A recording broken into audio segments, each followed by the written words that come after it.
We just getting started, baby.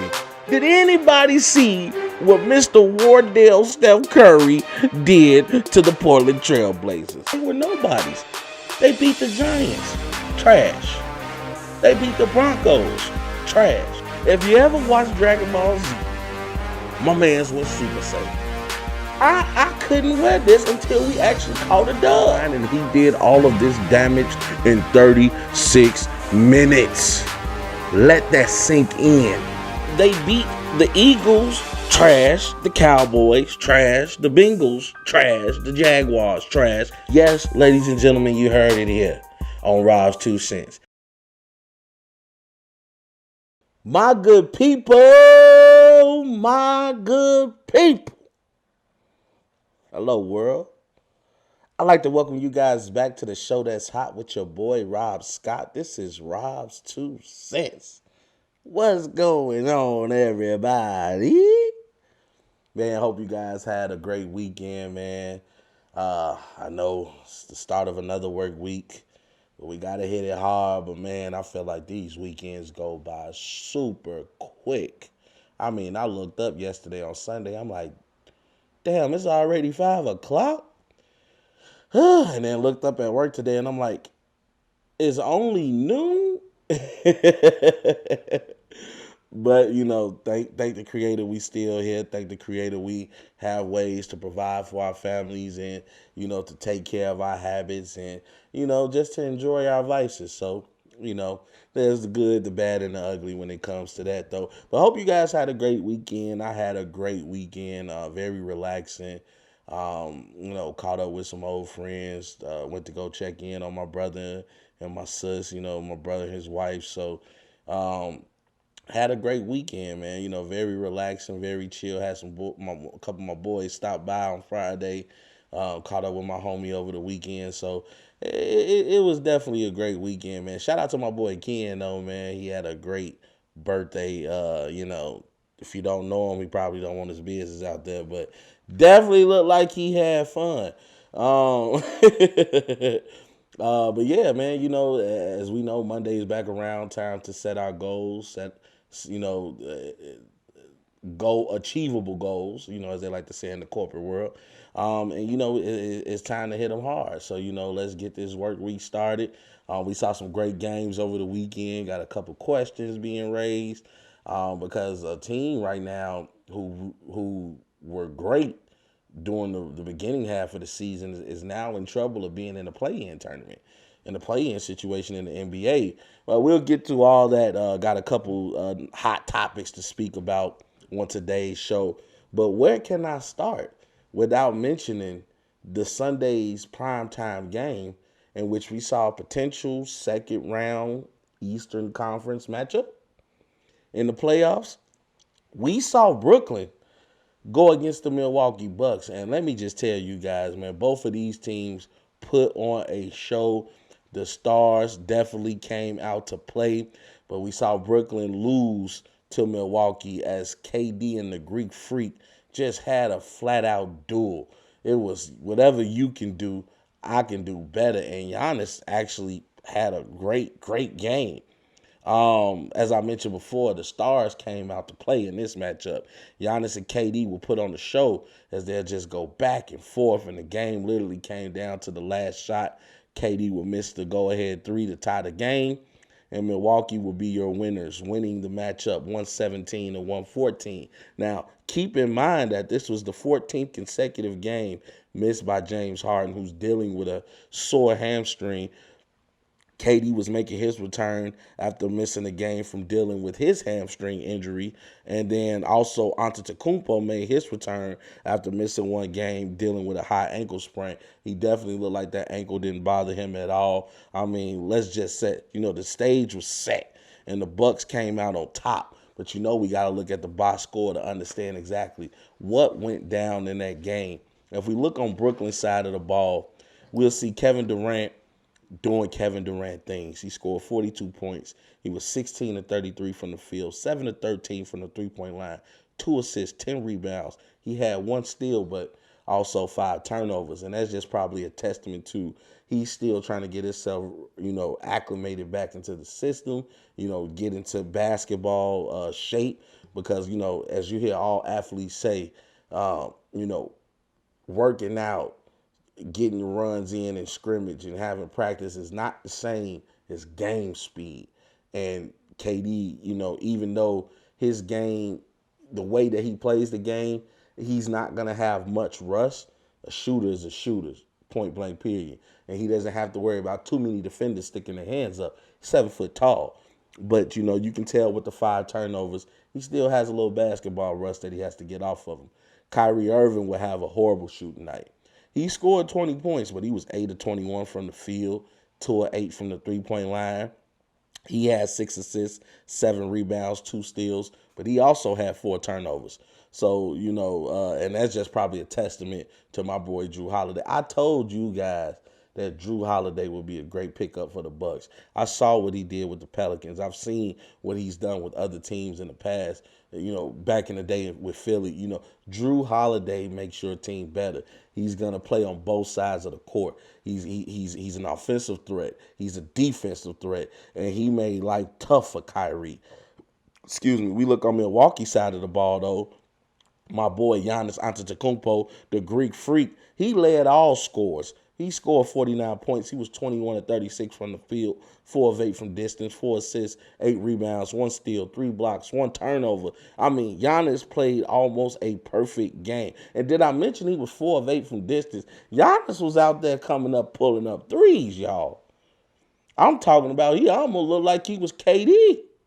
I mean, he coming up, fast break, stop, pop. I mean, Giannis looked good, and you can tell that he's putting in the work for his jump shot, especially the way he was just babying DeAndre Jordan. I mean, he had his way with DJ, and DJ is a legit, he's 6'11", he's strong, he's big, he's been, back in his heyday, he was a primetime defender, but you would think pride would kick in. I mean, Giannis was out there posting up, hitting fadeaways, out there just dunk. He literally got what he wanted. Not to be outdone, though, his partner in crime, Chris Middleton, had a great game as well. He had 26 points. He shot 11 to 21 from the field, 3 of 7 from the three-point line. He had 6 assists, 11 rebounds, and 2 steals. And Drew Holiday, he also contributed with 18 points. Wasn't that good on the offensive side of the ball. He was 7 of 16 from the field, 3 of 8 from the three-point line. But he had 4 assists, 5 rebounds, 1 steal, and 1 block. And as I mentioned earlier, just made life hard for Kyrie. Kyrie just seemed like he could not get over that defense being played by Drew Holiday. This was a huge win for a Bucks team who is starting to put it together at the right time with the playoffs approaching. Giannis shocked the world by hitting those outside shots, as I mentioned. This team is definitely better than the previous Bucks teams in the past, and this Bucks team could cause a real problem in the East, granted everybody's healthy. Remember, you have a Drew Holiday who you bought in in the offseason.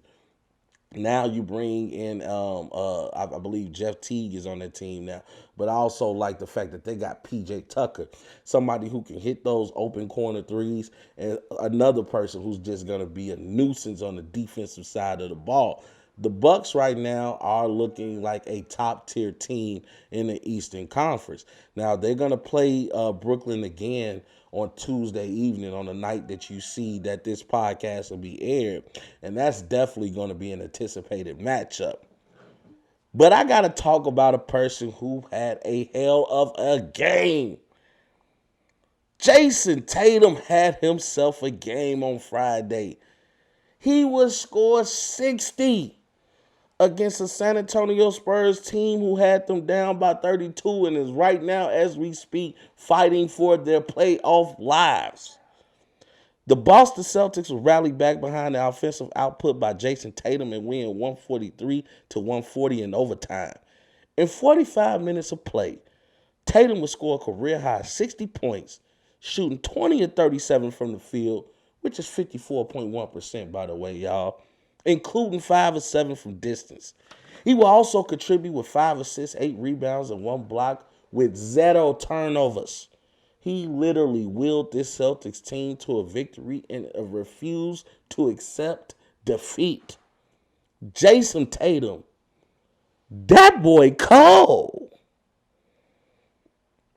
And I don't know where the Celtics would be without him or Jaylen Brown as they stepped up as the leaders of this team, especially offensively.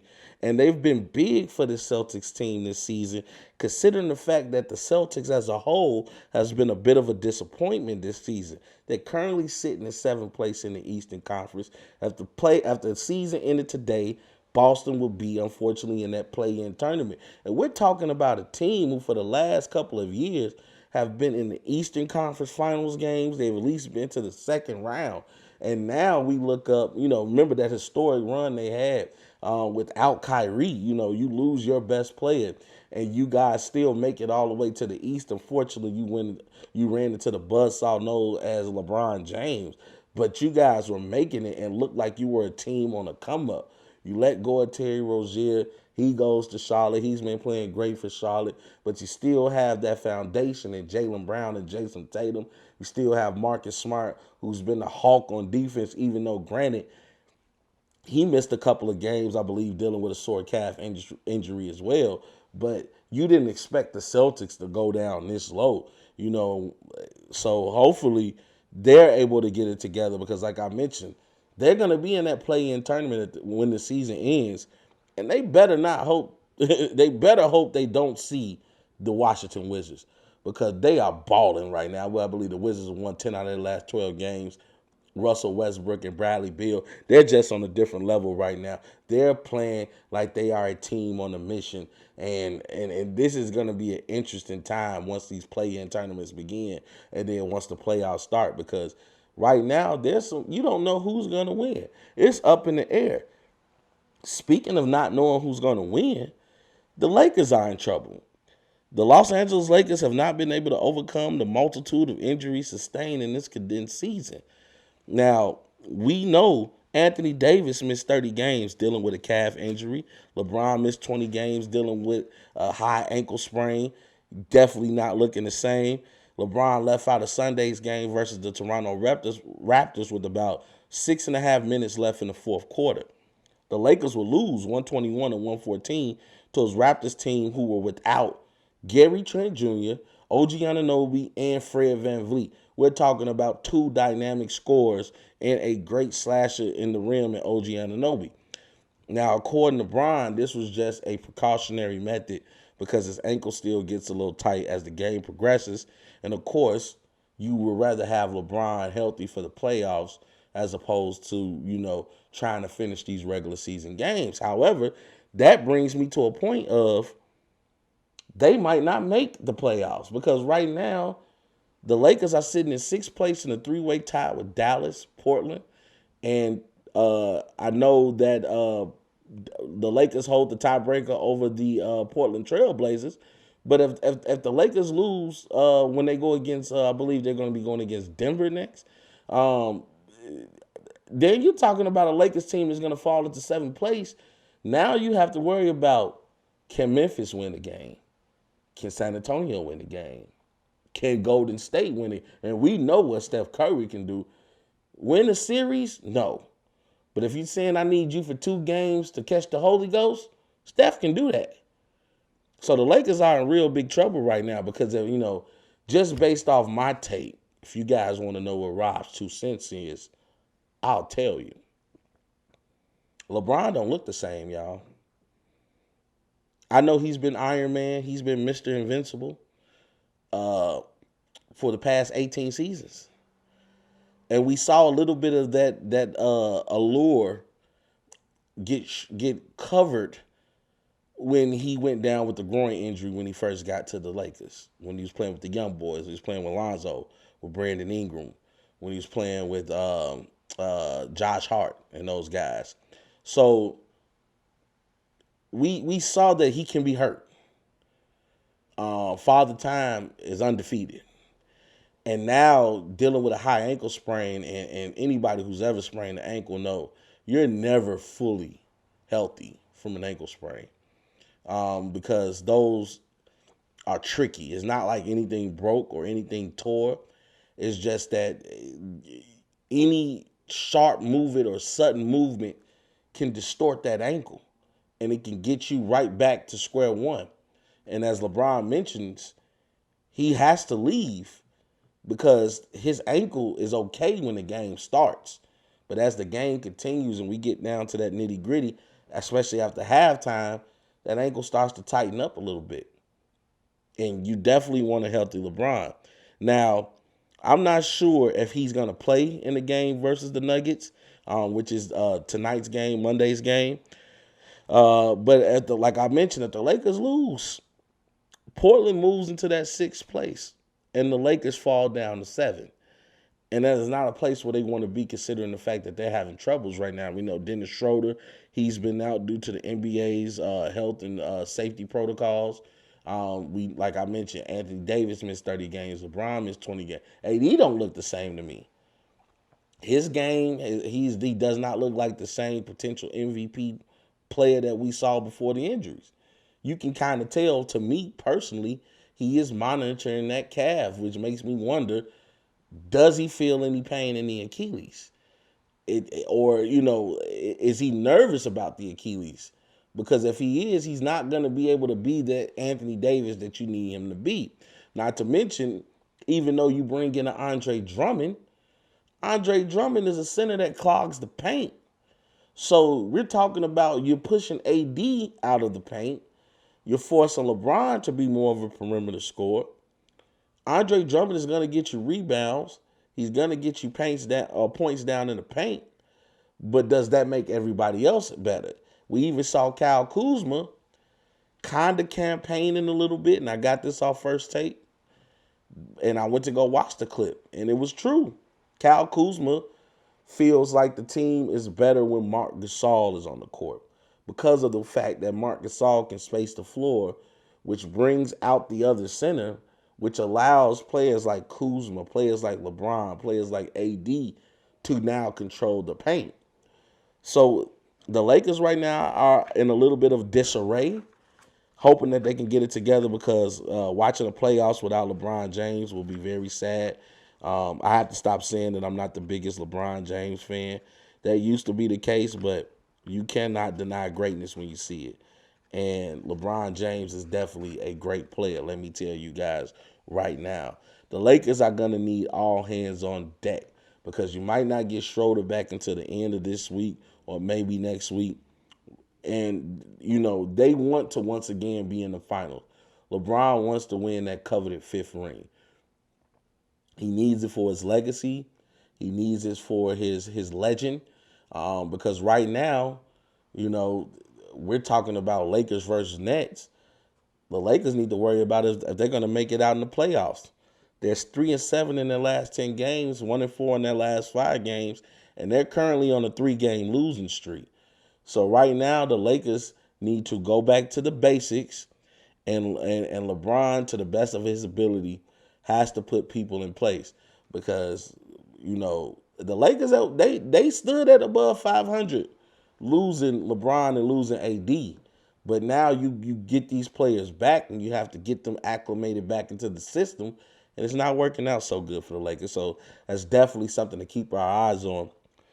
I'm going to switch it up to football a little bit right now because we got some big things going on. Our question, should Justin Fields, and as you guys can see, I just grabbed me a Justin Fields jersey. Definitely got to support the bro. But, I had to put on my Bears stuff right now because I'm proud to be a Chicago Bears fan right now. Yes, I am.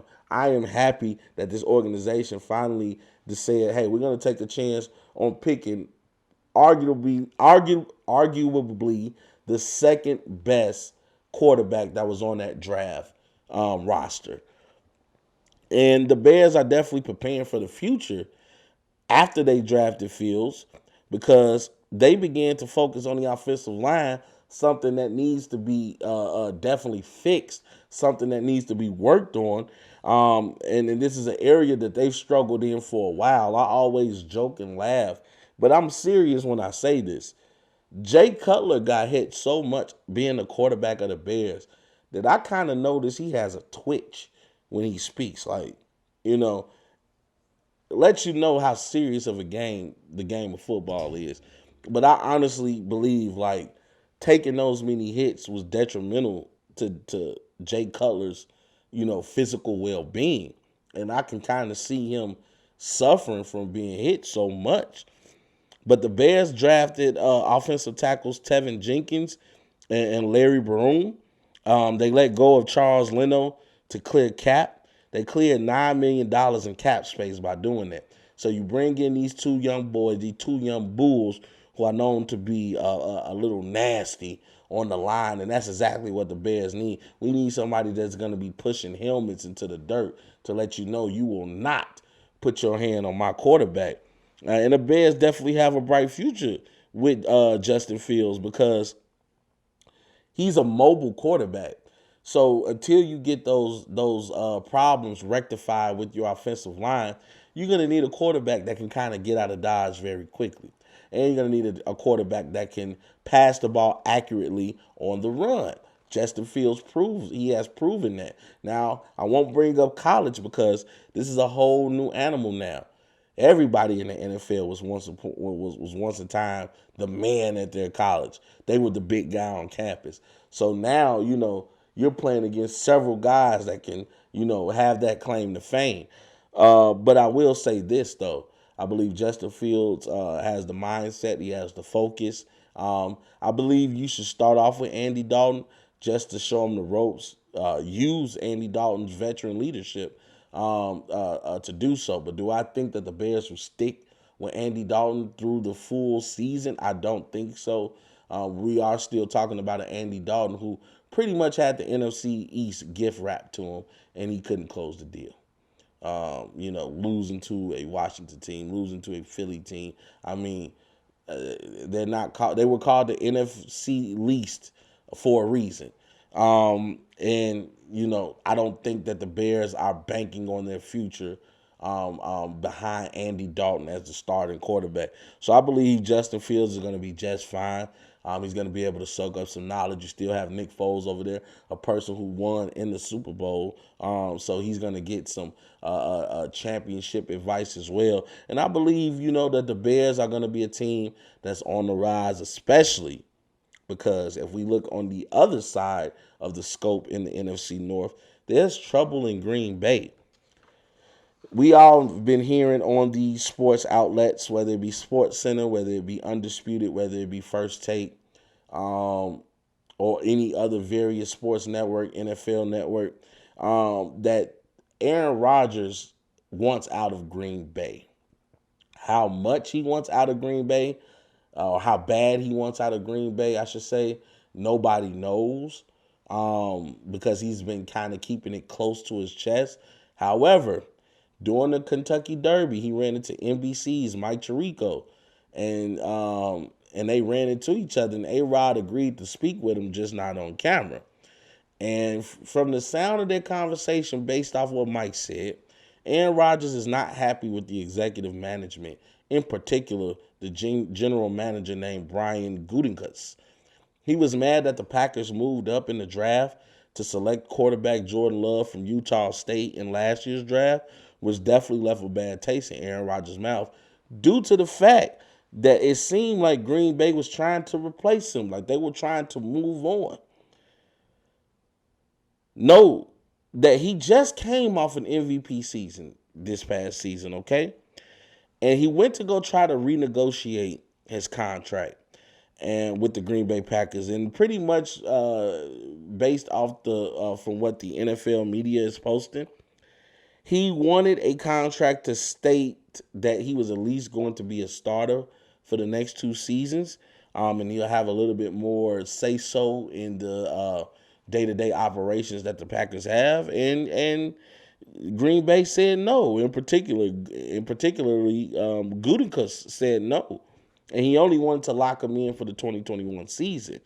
Now, Aaron Rodgers is threatening to not suit up for the Green Bay Packers, and the NFL media is reporting that if they don't find a suitable trade for him, that he's considering retirement. And what a waste that would be. As I mentioned, we've never seen this in which a quarterback comes off an MVP year and not getting the treatment that he wants. Green Bay, Aaron Rodgers have done some things for Green Bay. He's bought a Super Bowl ring to that organization. He's been MVP, 2 or 3 times. And he's looking around the league and wondering, why am I not getting the same treatment that these other top-notch quarterbacks are receiving? Quarterbacks like Pat Mahomes, quarterbacks like Tom Brady. I mean, you look at Tom Brady, when he went to Tampa Bay, he said, okay, I want to bring in Rob Gronkowski. Mind you, Rob Gronkowski had been officially retired. They said, no problem, we'll bring him in. I want to have my boy Antonio Brown. I know he's going through some legal trouble, but bring him on in because I need a receiver of his caliber. They brought in Antonio Brown. Then he said, okay, I want to get my boy Leonard Fournette. I know he's going to run hard for me when these playoffs start. They bring in Leonard Fournette. So as you can see, Aaron Rodgers is like, okay, why am I not getting the same treatment as Tom? Granted, I'm not Tom, but I am a league MVP. In fact, hell, I just came off a MVP season, and you guys moved up in the draft last year to grab a quarterback. Didn't tell me about it. Don't want to lock me in. Don't want to give me an extension. What am I supposed to think? So I'm hearing or reading that the Denver Broncos could be the top team to land him in the deal. You can't count the Patriots out as well. Hey, playing for Coach Belichick, it has to be a little bit of allure there, a little bit of curiosity on if he did this with Tom Brady, what can he do with me and my skill set? Also considering the fact that you don't know what Mac Jones is going to be for the Patriots, and honestly, you don't know what Cam Newton is going to be for the Patriots. So Green Bay is in a little bit of a dilemma right now because if you don't trade Aaron Rodgers and he does pull out the retirement card, then that team is in trouble. And we're talking about a team who literally was just one game away from making it to the Super Bowl. Of course, they ran into the juggernaut known as the Tampa Bay Buccaneers, about to say Patriots, led by Tom Brady, even though the Tampa Bay Buccaneers did play like the Tampa Bay Patriots, I should say. Because as we know, it's not the Patriot way, it's the Tom Brady way. And unfortunately, they fell short, even though Aaron Rodgers kept, gloating about how good it finally felt to have a home playoff game, a home NFC championship game, where we have the home field advantage, because he was in first place in the NFC. So we're definitely going to be keeping our eyes on that and seeing what kind of deal is going to be made, because according to Aaron Rodgers, I don't know how serious he is. He doesn't plan on playing for Green Bay. And I know my uncle was probably disappointed in that. Very, very big Packers fan. Sorry, Unc. Look like the Pack show is over with. And that's my show, you guys. Glad you guys were able to stop on by. I had to bring it to you. I didn't think I was going to record today, actually. Couple people at my immediate workplace at my branch. One person is actually leaving for a different opportunity somewhere, and somebody else got promoted within the company. So we got 2 people leaving the branch. I'm going to miss those guys. However, we were going to go celebrate for them today. We were going to go to an outside bar, but it's raining outside. So then we decided to reschedule. So luckily, I kind of already had an outline for what I wanted to discuss on the show. I was able to whip up this show real quick. So if it's not as good as the other ones, I do apologize, but all my shows are good. Let's just be real. This is the 34th episode, y'all. We have made it, and we are continuing to climb this mountaintop known as greatness. And I plan on meeting all of you there at the top. Remember to like this video, share this video, subscribe to this video. Make sure you hit the thumbs up so you get notified every time. The notification bell so you get notified every time that this boy puts out a new episode of Rod 2 Cents. Also, check me out on Facebook. Check me out on TikTok. Check me out on Instagram. Check me out on Spotify. Check me out on Twitter. Check me out on iTunes. I'm everywhere, y'all. I'm going to make sure I run Rob's 2 Cents right down your throat. This has been a great episode, guys, man. I appreciate you guys for tuning in. Definitely tune in this Friday as I'll be going back on Facebook for a Facebook Live show. So much to talk about. We are getting close to the playoffs. May 18th, mark those dates in your calendar. That's when the play-in tournament starts. We will be discussing everything on Rob's 2 cents. I love you guys. I appreciate you guys. Hope you guys have a great, productive week. Continue to set your achievable goals. Continue to plan and continue to execute, man. Hope you guys have a great one, man. Hope you guys get a good night's rest. Make sure you tune in to watch the show. And I hope you guys continue to be great. And you already know the slogan, baby. We gone! There's a bigger fight going on. There's a much bigger agenda than the streets. And I know sometimes it's hard to see that far in front of us. But we have to look past the illusions. Look past the delusions of grandeur. And look at the bigger picture. We need to become better versions of ourselves each and every day. Fight for what you believe in. Because if you stand for nothing, you'll fall for anything. We just getting started, baby. You guys know the slogan now. Hope you all have a great evening. And we got